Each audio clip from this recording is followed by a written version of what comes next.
Good morning, dear students. How are you all? I hope that all is well. So today we will discuss about algebraic expression, which is in the class. To know what is algebraic expression, first we will discuss about what is variable, what is numbers or constant, and what is terms, and most important, what is operation. Okay, dear students. That means अगर हमें algebraic expression जानना है, समझना है, इसको define करना है dear students, तो हमें सबसे पहले जानना होगा कि what is variable, that means variable क्या होता है, और सेकेंडरी हमें जानना होगा कांस्टेंट क्या होता है, दैट मीन्स नंबर्स, और थर्ड हमें जानना है कि ऑपरेशन क्या होता है, that means mathematical operation. Clear? आइए हम लोग start करते हैं। Okay, let's start. So our first definition is variable. What is variable? So a variable is a letter or symbol that represents a number, that means unknown quantity. कहने का मतलब बेटा ये है कि वेरिएबल एक लेटर होता है, that means X, Y, Z, A, B, C, D etcetera, जितने भी हमारे पास लेटर होते हैं वो सब वेरिएबल का ही वर्क करते हैं बेटा। अब जैसे मैं बोल दूं कि I have x rupees, that's, हमने बोल दिया कि आई हैव एक्स रुपीज, तो आप बताइए कि मेरे पास कितने रुपए हैं। तो आप कैसे बता सकते हो जब मैंने बोला कि मेरे पास एक्स रुपीज है? तो अगर आपको मैं कोई रिजल्ट बताऊं लेटर में, तो वो एक फिक्स क्वांटिटी नहीं होती है जब तक कि मैं उसे फिक्स ना बोलूं। तो वेरिएबल एक अननोन क्वांटिटी को बताती है, मतलब जो नोन नहीं होता है। क्लियर? तो उसे ही आप वेरिएबल, अब ये एक सिंबल भी हो सकता है बेटा, मतलब लेटर को छोड़ के कोई भी आप सिंबल भी ले सकते हो जो एक फिक्स क्वांटिटी, जैसे मैं बोलूं आई हैव 10 रुपीज, तो फिर ये 10 फिक्स हो गया बेटा, 10 से ना ज्यादा ना कम। लेकिन अगर मैं बोलूं कि आई हैव वाई रुपीज, तो फिर आप नहीं बता सकते, तो दैट मीन्स वाई क्या कहलाएगा? वेरिएबल। जो फिक्स क्वांटिटी को ना बताता हो वो वेरिएबल कहलाता है। Okay, so here is the example of variable. 2x is variable because we have not the exact value of x. 5y is also variable. Clear? 8 plus n equals to 12. It is also a variable. Clear? Or it is also equation also. But you have to know that it is variable because here n. Next definition is what is constant. A constant is a number that does not change. जैसे बेटा मैंने बोला था कि मेरे पास 10 rupees है, तो ये कांस्टेंट का काम करेगा, ये चेंज नहीं होगा। लेकिन अगर मैं बोलूं मेरे पास x रुपीज है, तो कोई बोल सकता है कि सर आपके पास 10 रुपीज होंगे, सर आपके पास 20 रुपीज होंगे, मतलब सबके हिसाब से वो आंसर चेंज होता रहेगा। क्लियर? तो ये तो वेरिएबल हो गया, बट जब मैंने 10 रुपीज बोल दिया, 10 रुपीज बोल दिया, तो ये हमारा कांस्टेंट का वर्क करेगा। ओके, आते हैं बेटा कॉफिशिएंट पे। A coefficient is a number multiplied और डिवाइडेड बाय अ वेरिएबल। जो कॉफिशिएंट होता है बेटा, वो वेरिएबल के साथ में या तो मल्टीप्लाई हुआ होगा या तो डिवाइड। जैसे मान लीजिए एक्स आप लोग जानते हो कि वेरिएबल है, अगर मैं इसके साथ में मल्टीप्लाई कर दूं 3, मतलब 3 मल्टीप्लाई एक्स लिख दूं, इसे आप ऐसे भी लिख सकते हो 3x। तो ये जो x के साथ में बेटा जो मल्टीप्लाई मैंने किया इस नंबर का 3 का, ये x का कॉफिशिएंट कहलाएगा। जैसे मैं कहीं पे लिख दूं बेटा 7x, और कोई पूछे x का कॉफिशिएंट, तो आप तुरंत बोलोगे कि x का कॉफिशिएंट क्या है? 7। क्लियर? तो या फिर ऐसे में लिख दूं x अपॉन 7, तो देखिए वेरिएबल के साथ में कौन डिवाइड हुआ है? 7। तो 7 1 अपॉन 7, x के साथ में मल्टीप्लाई 1 है, तो 1 upon 7 is the coefficient of x। Clear? Here is the example 6x plus 5। क्या लिखा हुआ है बच्चों? 6x plus 5। कोई पूछे वेरिएबल क्या है, तो आप बोलोगे कि x के साथ में जो मल्टीप्लाई हुआ है वो वेरिएबल है, दैट मीन्स 6 इज वेरिएबल। और 5 आपका क्या है? देखो बेटा 5 हमारे पास सेकेंड टर्म है। क्लियर? तो 5 हमारा कांस्टेंट का काम करेगा। अब पूछोगे सर ये टर्म क्या होता है? टर्म का मतलब ये होता है बेटा कि अगर आपके पास कोई एक नंबर लिखा हो और फिर आप सेकेंड नंबर लिख दो प्लस या माइनस लगा, तो यहां से आपका सेकेंड टर्म स्टार्ट हो जाता है। क्लियर? तो 6 is the coefficient, x is the variable, and 5 is the constant. ये सारी चीजें यहाँ पे लिख। नेक्स्ट, फिर इज द टेबल। आइडेंटिफाई हमें करना है, कुछ उसी पे क्वेश्चन है कि इन द फॉलोइंग एक्सप्रेशन। और हाँ बेटा ये भी याद रखिएगा कि जैसे मैंने कहीं पे x प्लस 7 लिख दिया तो ये आपका एक्सप्रेशन बन जाता है मिलके। क्या बन जाता है? एक्सप्रेशन मिलके बन जाता है। लेकिन मैं इक्वल टू करके कुछ लिख दूं, जैसे मान लीजिए इक्वल टू 0 लिख दिया, तो जैसे ही आपके पास ये सिंबल आ जाता है इक्वल का सिंबल, वैसे ये एक्सप्रेशन ना रह के बन जाता है इक्वेशन। क्या बन जाता है बेटा? इक्वेशन बन जाता है। याद रखिएगा, एक्सप्रेशन में इक्वल का सिंबल नहीं होता है और इक्वेशन में इक्वल का सिंबल होता है। दैट मींस इक्वेशन में टू साइड होते हैं, एक आरएचएस और एक LHS. Terms which are not constant give their numerical coefficient. कह रहा है कि फॉलोइंग एक्सप्रेशन में टर्म्स बताइए जो कांस्टेंट नहीं है और उनके कोएफिशिएंट भी बता दीजिए। न्यूमेरिकल कोएफिशिएंट, न्यूमेरिकल कोएफिशिएंट मतलब उनके साथ में जो मल्टीप्लाई हुए हो नंबर्स उनको बता दीजिए। क्लियर? तो जैसे बेटा एक्स वाई प्लस 4 लिखा हुआ है, तो आप जानते हो कि 4 एक एग्जैक्ट वैल्यू है, ये चेंज नहीं हो सकता है, तो ये हमारा कांस्टेंट टर्म है। क्या है? Constant term. और ये एक्स वाई हमारा कांस्टेंट टर्म नहीं है। क्लियर? तो देखिए एक्सप्रेशन जो पहला दिया हुआ है एक्स वाई प्लस 4 दिया है, तो एक टेबल इसका बना हुआ है, ये देखिए एक्स वाई प्लस 4 पहला एक्सप्रेशन। दूसरा टेबल बना है terms which is not constant. Not constant वाला टर्म कौन सा है? X Y. तो यहाँ पे देखिए मैंने लिख दिया एक्स वाई, जो कि आपका कांस्टेंट टर्म नहीं है। अब न्यूमेरल कोएफिशिएंट, तो न्यूमेरल कोएफिशिएंट 1 हो गया। कोएफिशिएंट का मतलब ये होता है कि जो एक्स वाई के साथ में मल्टीप्लाई हुआ हो। तो ध्यान से देखिए एक्स वाई के साथ में कोई मल्टीप्लाई नंबर दिख तो रहा नहीं है आपको, तो एक्स वाई के साथ में जब कुछ भी मल्टीप्लाई ना दिखे तो मान लेते हैं कि 1 मल्टीप्लाई हुआ है, इसलिए इसका कोएफिशिएंट बच्चों क्या हो जाएगा? 1 हो जाएगा। सेकंड में देखते हैं, चलिए इसमें बताइए, इसमें ऐसा कौन सा टर्म है जो कांस्टेंट नहीं है? तो देखिए ये minus Y square constant term नहीं है, क्योंकि ये 13 तो फिक्स नंबर है। तो जो आपका ऐसा टर्म माइनस वाई स्क्वायर, और माइनस वाई स्क्वायर को बेटा जो माइनस वाई स्क्वायर का हमारा कॉफिशियंट हो जाएगा, तो इसके साथ में 1 मल्टीप्लाई हुआ, लेकिन सिंबल के साथ में बोलोगे, जैसे माइनस सिंबल आगे लगा हुआ है ना, तो इसका जो कॉफिशियंट हो जाएगा वो -1 है। क्लियर? नेक्स्ट में चलते हैं 13 minus Y plus Y square. इसमें ऐसे कौन से टर्म है जो कांस्टेंट टर्म नहीं है? तो देखिए ध्यान से, ये 5 वाई स्क्वायर बेटा आपका कांस्टेंट टर्म नहीं है, और ये माइनस वाई ये भी कांस्टेंट टर्म नहीं है। क्लियर? तो 5 वाई स्क्वायर और माइनस वाई ये कांस्टेंट टर्म नहीं है। चलिए उसके बाद कॉफिशिएंट, तो देखिए वाई स्क्वायर का कॉफिशिएंट 5 है और वाई का कॉफिशिएंट -1। क्लियर? तो -1 और 5 ये दोनों आपके कॉफिशिएंट, सिंबल के साथ में बोलना है, वाई का जो कॉफिशिएंट है -1।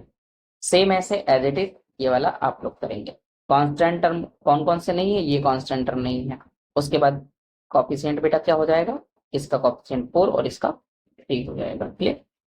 दैट मीन्स -3 बेटा सिंबल के साथ हो जाएगा। आते हैं नेक्स्ट पे।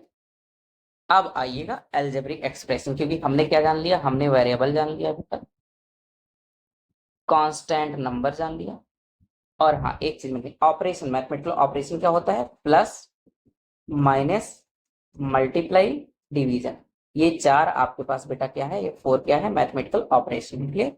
तो ये तीनों चीजें हमने जान ली, तो अब हम डिफाइन कर सकते हैं अलजेब्रिक एक्सप्रेशन। आइए, अलजेब्रिक एक्सप्रेशन वो होता है एन एक्सप्रेशन। अलजेब्रिक एक्सप्रेशन एक एक्सप्रेशन ही होता है बेटा दैट कंटेन्स एटलीस्ट 1 वेरिएबल, जो 1 वेरिएबल को कंटेन करे, मैथमेटिकल ऑपरेशन को कंटेन करे और कांस्टेंट को कंटेन करे। लाइक एज मैं लिख दूं 2x प्लस 7, तो देखिए ये एक वेरिएबल हमारे पास हो गया, वेरिएबल का ये देखिए कॉफिशिएंट है, ये एक ऑपरेशन हमारे पास प्लस हो गया और एक कांस्टेंट टर्म हो गया 7। तो ये हमारा क्या हो गया? Algebraic expression. हालांकि बेटा ये 7 भी अलजेब्रिक एक्सप्रेशन है। क्लियर? ओनली 7 ये भी अलजेब्रिक एक्सप्रेशन है, ओनली x ये भी अलजेब्रिक एक्सप्रेशन है, ओनली 2x ये भी अलजेब्रिक एक्सप्रेशन है। आइए एग्जांपल देखते हैं, जैसे m + 8 algebraic expression, r-3 it is also algebraic expression. Next देखते हैं टर्म की डेफिनेशन। बेटा टर्म्स क्या होते हैं? A term is a part of an expression. जैसे मैं लिख दूं 2x + 8, तो कह रहा है टर्म जो है, अब देखिए 2x + 8 हमारा एक्सप्रेशन है, तो 2x + 8 का ये जो 2x है ये फर्स्ट टर्म है और 8 है ये सेकेंड टर्म है। तो जो हमारा टर्म होता है वो एक एक्सप्रेशन का पार्ट ही होता है, दैट आर एडेड और सब्सट्रैक्टेड। दैट आर जो एडेड हुआ होता है सब्सट्रैक्टेड। जैसे देखिए 2x में 8 क्या हुआ है? ऐड हुआ है। क्लियर? तो सेकेंड टर्म ऐड हुआ है, या माइनस भी हो सकता है। इस टाइप का एग्जाम्पल देखते हैं, 5x + 6 - 4x, ये फर्स्ट टर्म है, ये सेकेंड टर्म है, ये थर्ड अटैक बेटा। तो क्लियर, ये ऐसे टर्म्स ऐड हुए होते हैं या प्लस माइनस में। दिस एक्सप्रेशन हैज कितने टर्म्स है बेटे, 3 टर्म्स। क्लियर, बाद में इसको सॉल्व करके आप 2 टर्म्स में कर सकते हो, लेकिन अभी फिलहाल के लिए 3 टर्म्स शो हो रहा है। 5x 6 एंड 4x ये 3 टर्म्स हैं आपके इस एक्सप्रेशन। नेक्स्ट चलते हैं, factors of a term. Terms के फैक्टर क्या होंगे। क्लियर, जैसे मान लीजिए the tree for the expression, हम जो फैक्टर टर्म देखेंगे वो ट्री मेथड से देखेंगे। यहाँ पे मान लीजिए हमारे पास कोई एक्सप्रेशन है बेटा 4x² माइनस 3xy, तो 4x² माइनस 3xy ऐसे लिख लीजिए। अब इसका देखिए इसके टर्म अलग अलग लिख लीजिए, एक टर्म है आपका 4x² और एक टर्म है आपका बेटा 3xy। अब इसको अगर आपको ब्रेक करना है तो फिर से इसको थोड़ा ब्रेक करिए, 4 को अलग कर दिए, दैट मीन्स कॉफिशिएंट को अलग करिए और वेरिएबल को अलग करिए। अब इस 4 को तो ऐसे आप लिख सकते हो और इस x को आप लिख सकते हो x और x, मतलब 2 बार x हो गया, और 4 को भी आप 2 और 2 लिख सकते हो, मतलब 2 2 4 हो जाएगा। ऐसे इसको भी ऐसे 3 टर्म्स में तोड़ सकते हो, मतलब 3 फैक्टर में 3xy, तो ये आपका फैक्टर हो जाता है। क्लियर, आई होप समझ में आ रहा होगा। दैट मीन्स आप फिर से देख लीजिए, अगर 4x² को हम फैक्टर करें तो ये 4 हो गया और x² अलग हो गया। x² को आप x इंटू एक्स लिख सकते हो, 4 को आप 2 इंटू 2 लिख सकते हो। दैट मीन्स 4x² का जो फैक्टर हो 2 into 2 into x into x, ये सब मैंने एक साथ लिख दिया। और अगर फैक्टर अलग अलग लिखने हैं तो 2 इंटू 2, और ये ट्री मेथड से मैंने नीचे दिखा दिया, और ये आपके सामने बना भी हुआ है बेटा। ये एक्सप्रेशन आपके सामने, ये देखिए ये एक्सप्रेशन लिखा हुआ है। एक्सप्रेशन के बाद आप टर्म्स को अलग अलग लिख लीजिए, और टर्म्स को अलग अलग लिखने के बाद इनको भी ऐसे ब्रेक करते चलेंगे। ठीक है, हाँ बेटा, और ये -3 था तो माइनस सिंबल के साथ में जब लिखोगे तो ये -3 अलग हो जाएगा। एक और देखते हैं इसी टाइप के, मान लीजिए आपके पास ये एक्सप्रेशन है 5xy प्लस 10, 5xy प्लस 10 लिखिए, इस वाले टर्म को इधर ले जाइए और 10 को इधर ले जाइए। क्लियर, एक चूंकि कांस्टेंट नंबर है तो आप 10 ऐसे लिख सकते हो, और 5xy फिर इसको 3 पार्ट्स में ब्रेक कर दिया, 5 और x और y। अगर बेटा ये -5xy होता तो यहाँ पे -5 हो जाता। तो इस टाइप से आप ट्री डायग्राम बना सकते हैं। आते हैं बेटा टर्म्स के बारे में हमने जान लिया, अब देखते हैं लाइक और अनलाइक टर्म्स कैसे होते हैं। लाइक टर्म्स जैसे मैं लिख दूं, एग्जाम्पल पहले देख लीजिए आप लोग, जैसे मैं लिख दूं 4x प्लस 7x, तो देखिए अगर ये कितने टर्म्स हैं, 2 टर्म्स हैं बेटा, लेकिन वेरिएबल देखिए सेम है, यहाँ पे x है और यहाँ भी x है। तो अगर आपके पास जितने भी टर्म्स हैं उनमें वेरिएबल सेम है तो उसे आप बोलोगे लाइक टर्म्स। क्लियर, क्या बोलोगे, लाइक टर्म्स। तो ये लाइक टर्म्स का एग्जाम्पल है। और अगर यही एग्जाम्पल कुछ ऐसे लिखा होता 4x प्लस 7, तो देखिए बेटा यहाँ पे तो वेरिएबल x है लेकिन यहाँ पे वेरिएबल है ही नहीं, या फिर यहाँ पे वेरिएबल अगर y कर दे तो यहाँ पे दूसरा वेरिएबल, यहाँ पे दूसरा वेरिएबल, इसलिए ये अनलाइक टर्म्स है। अब डेफिनेशन पढ़ते हैं हम लोग। Like terms is term are terms who have the same variable raised to the same power, that is they have same algebraic factor। Like term वो होते हैं जिनके जो सेम वेरिएबल के होते हैं और उनका पावर भी सेम होता है। जैसे मैं कर दूं 4x की पावर 2 प्लस 3x, तो बेटा ये लाइक नहीं है, क्योंकि ये जो वेरिएबल है इसकी पावर 2 है, यहाँ पे वेरिएबल की पावर 1 है, जबकि पावर भी सेम होने चाहिए तभी ये लाइक टर्म्स आपका होगा। क्लियर, अनलाइक टर्म्स में सेम, आप बताइए कि डिफरेंट वेरिएबल होंगे, इज द सेम और डिफरेंट पावर, पावर सेम हो सकते हैं या डिफरेंट भी हो सकते हैं, बट वेरिएबल आपके डिफरेंट होने चाहिए तभी वो अनलाइक टर्म बनेगा। I hope it is clear. आगे यहाँ पे कुछ क्वेश्चन कर लेते हैं। State with reason which of the following pair of terms are like terms, which are the unlike. Like और अनलाइक बताना है हमें। जैसे पहले में 7x और 12y है, तो आप समझ गए होंगे यहाँ पे वेरिएबल x है, यहाँ पे y है, तो ये डिफरेंट मतलब अनलाइक टर्म्स। क्लियर, तो देखिए यहाँ पे 7x और 12y रख दिए गए, ये पेयर है आपके। फैक्टर क्या हो जाएगा इनका, 7 और x हो जाएगा, इसका फैक्टर 12 और y हो जाएगा। अलजेब्रिक फैक्टर सेम और डिफरेंट, अलजेब्रिक फैक्टर इसके डिफरेंट है। क्लियर, जैसे यहाँ का 7x है और ये 12y है। टर्म्स कैसा है, ये अनलाइक है क्योंकि हमारे वेरिएबल ही चेंज है बेटा। और रिमार्क कह रहा है रीजन बताइए, तो variable is the variable in the terms are different, variable different है इसीलिए कैसा टर्म बेटा, अनलाइक टर्म। क्लियर, अब जैसे देखिए 15x और -21x वेरिएबल सेम है तो ये लाइक टर्म में आ जाएगा।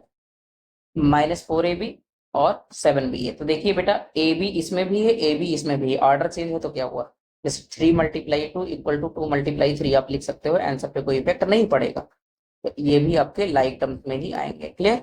अब यहाँ पे देखिए बेटा ये एक्स वाई स्क्वायर है, ये एक्स स्क्वायर वाई है। यहाँ पे देखिए एक्स की पावर 1 है, यहाँ पे एक्स की पावर 2 है, तो पावर सेम नहीं है, इसलिए अनलाइक टर्म की कैटेगरी में आ गया। बाकी सारे ऑप्शन आप लोग खुद रीड कर सकते हो। नेक्स्ट चलते हैं। Following simple steps will help you decide whether the given terms are like to unlike. कह रहा है इग्नोर न्यूमरल कॉफिशिएंट। जो कॉफिशिएंट है उसको इग्नोर करो, कॉफिशिएंट कुछ भी हो सकता है, कॉफिशिएंट से कोई मतलब नहीं है। कहने का मतलब ये जो इस यहाँ पे थ्योरी लिखी हुई है, अनलाइक और लाइक टर्म्स को पहचानने के लिए लिखा गया है। Concentrate on the algebraic part of the term. Concentrate उस पर करिए जो आपके वेरिएबल दिए गए हैं, सिर्फ उस पर कंसंट्रेट करना है, आपको न्यूमरल कॉफिशिएंट पे कंसंट्रेट नहीं करना। Check the variable in the terms. Variable check करो टर्म्स में कि कैसा वेरिएबल है, सेम है या अलग। They must be same. अगर वो सेम है तो आपके लाइक टर्म्स होंगे। Next check the power. Power भी चेक करना है, पावर सेम होंगे तभी वो लाइक टर्म्स होंगे। क्लियर। तो नोट ये बात याद रखिएगा, लाइक टर्म्स के लिए two things do not matter, दो मैटर नहीं करते हैं। न्यूमरल कॉफिशिएंट कैसे भी हो चल जाएगा, और order of the variable multiplied in the terms, जो उनका ऑर्डर होना चाहिए वो कैसा भी हो, कोई दिक्कत। क्लियर। और बढ़ते हैं नेक्स्ट।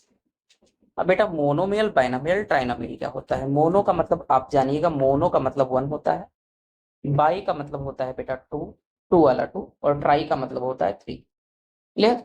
ये टर्म्स पे बेस्ड है। मोनोमियल बेटा उसे कहते हैं ऐसा एक्सप्रेशन जिनमें ओनली 1 टर्म्स हो, वो मोनोमियल्स कहलाता है। बाइनोमियल्स बेटा ऐसे एक्सप्रेशन जिनमें 2 टर्म्स हो, जैसे मैं लिख दूं 2x, तो ये एक मोनोमियल्स का एग्जाम्पल है। मैं बोल दूं 2x + 7, तो ये बाइनोमियल का एग्जाम्पल है, क्योंकि यहाँ पे 2 टर्म्स हो गया।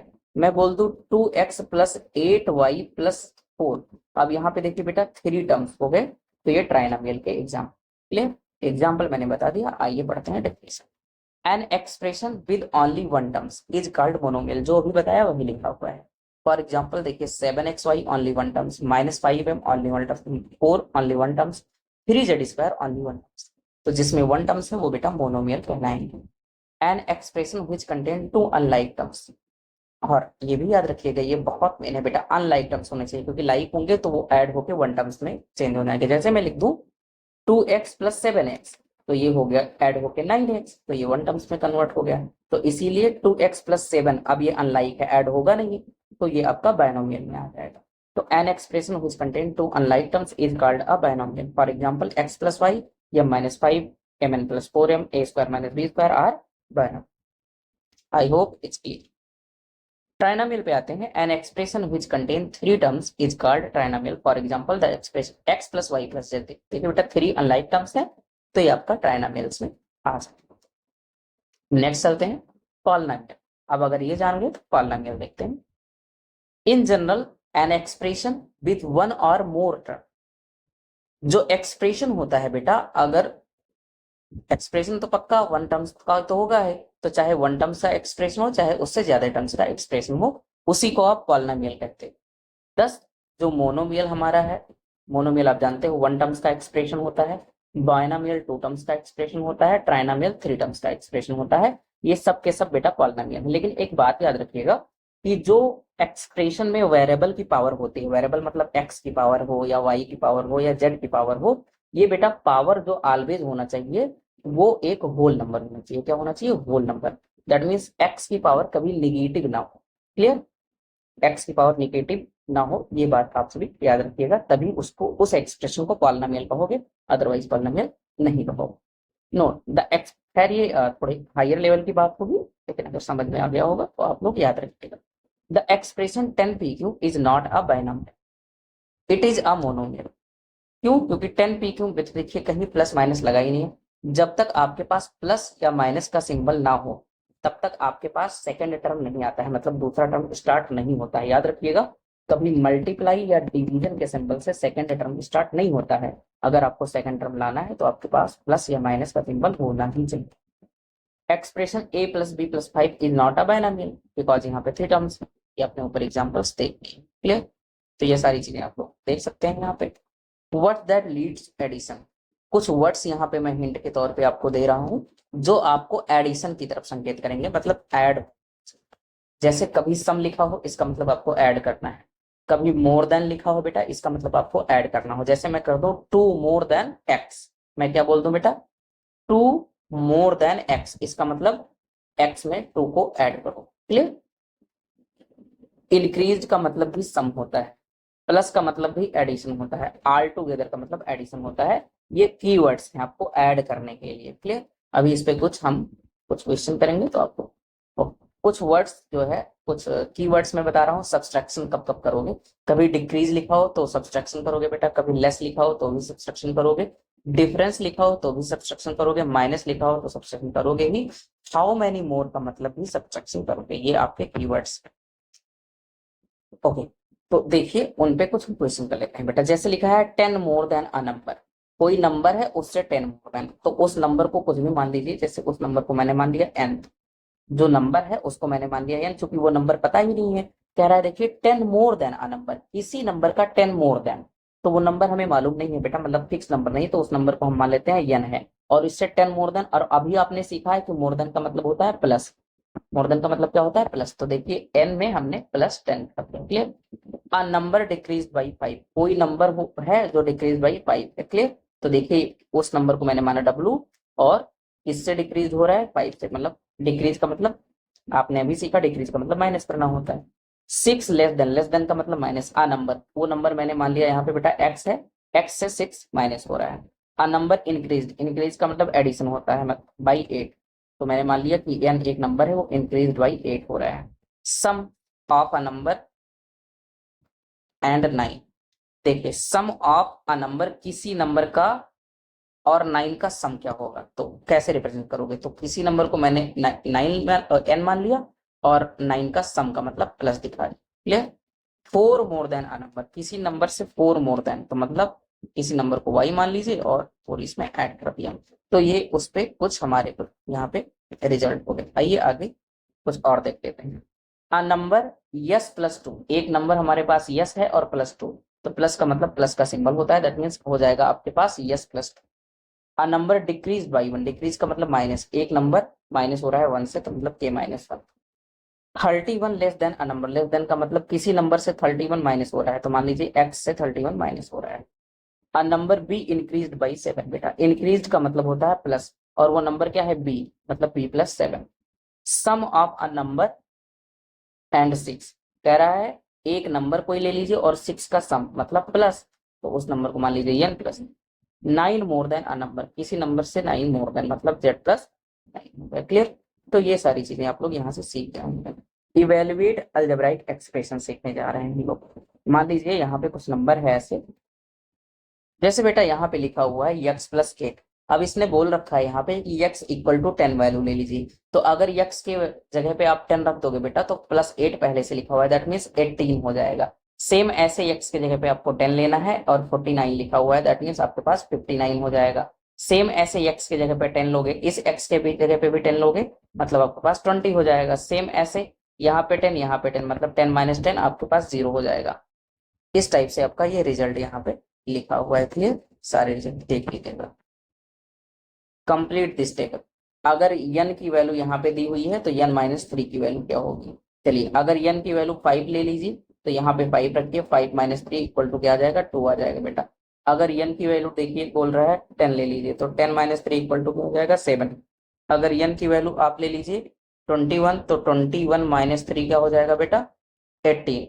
अगर n की वैल्यू 32 ले लीजिए, तो 32 में से किसको माइनस करना है, 3 को, तो आपका हो जाएगा 20। सेम ऐसे इस टेबल को आप लोग कंप्लीट करेंगे, और कंप्लीट करने के बाद थोड़ा पास करके वीडियो को कंप्लीट करिएगा, और उसके बाद ये मैं आंसर यहाँ पे बता दे रहा हूँ, फिर आंसर मैच कर सकते हैं। तो यहाँ से आपका बेटा अलजेब्राइक एक्सप्रेशन का आपका चैप्टर फिनिश होता है। आई होप आप सभी को ये जानकारी अच्छी लगी होगी, और अगर बेटा वीडियो अच्छी लगी हो तो हमारे चैनल को सब्सक्राइब जरूर करिएगा और शेयर करिएगा। Thank you so much dear students, मिलेंगे नेक्स्ट वीडियो में, तब तक के लिए जय हिंद।